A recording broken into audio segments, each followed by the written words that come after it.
आखिर मंदोदरी ने विभीषण से दूसरा विवाह क्यों किया? रामायण का नाम लेते ही भगवान श्री राम, माता सीता, हनुमान जी और रावण की छवि हमारे मन में उभरती है। लेकिन रामायण में एक महत्वपूर्ण पात्र ऐसे भी है जिसे अक्सर लोग भूल जाते हैं। वह थी रावण की पत्नी मंदोदरी। मंदोदरी न केवल अपनी सुंदरता बल्कि अपनी बुद्धिमानी और नीति के लिए भी जानी जाती थी। पर क्या आप जानते हैं कि रावण की मृत्यु के बाद मंदोदरी का क्या हुआ? क्या वह लंका की महारानी बनी रही? और सबसे महत्वपूर्ण बात, उसे विभीषण से विवाह क्यों करना पड़ा? आइए जानते हैं इस रोचक कथा। पौराणिक कथाओं के अनुसार महर्षि पुष्लय के पुत्र महर्षि विश्वा और राक्षस राज सुमाली की पुत्री केकसी से विवाह से रावण का जन्म हुआ था।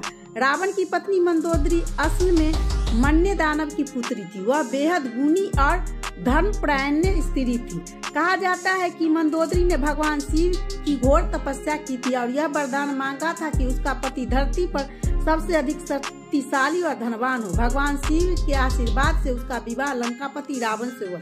मंदोदरी ने सदैव अपने पति को सही राह दिखाने का प्रयास किया, लेकिन रावण अपने अहंकार में चूर था और उसने उसकी कोई बात नहीं मानी। जब रावण माता सीता का हरण करके लंका ले आया तो मंदोदरी ने इसका कड़ा विरोध किया। उसने रावण को समझाया कि वह श्री राम से बैर न ले और सीता को वापस लौटा दे, अन्यथा उसका सर्वनाश निश्चित है। लेकिन रावण ने मंदोदरी की बात को नजरअंदाज कर दिया और अंत में उसका अहंकार उसे मृत्यु के द्वार तक ले गया।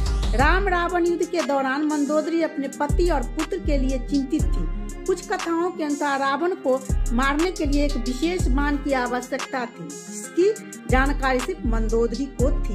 हनुमान जी ने चतुराई से यह रहस्य मंदोदरी से जान लिया और वही बाण श्री राम ने रावण को वध करने के लिए प्रयोग किया। युद्ध में रावण, कुंभकर्ण, मेघनाद और लंका के अधिकांश योद्धा मारे गए। अंत में केवल विभीषण और कुछ महारानियां ही जीवित बची। रावण की मृत्यु के बाद श्री राम ने लंका का राजपाट विभीषण को सौंप दिया।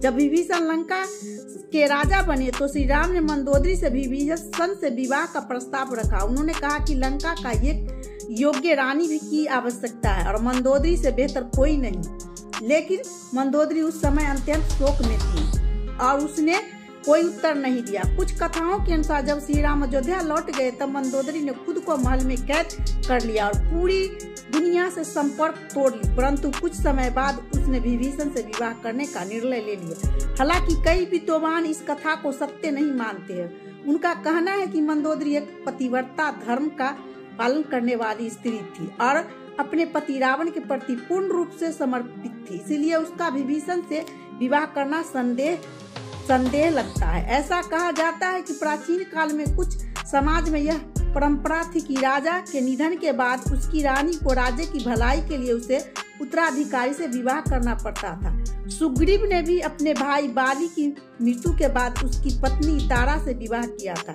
इसलिए कुछ लोग मानते हैं कि मंदोदरी का विभीषण से विवाह करना राजहित में था। लेकिन रामायण की कुछ शाखाओं में इस कथा का उल्लेख नहीं मिलता, जिससे यह एक रहस्य बन गया है। क्या मंदोदरी ने सच में विभीषण से विवाह किया था या यह केवल एक लोक कथा है? यह आज भी एक रहस्य बना हुआ है। अगर आपको यह कहानी पसंद आई हो तो कमेंट करें, लाइक करें और चैनल को सब्सक्राइब करना न भूलें। जय श्री राम।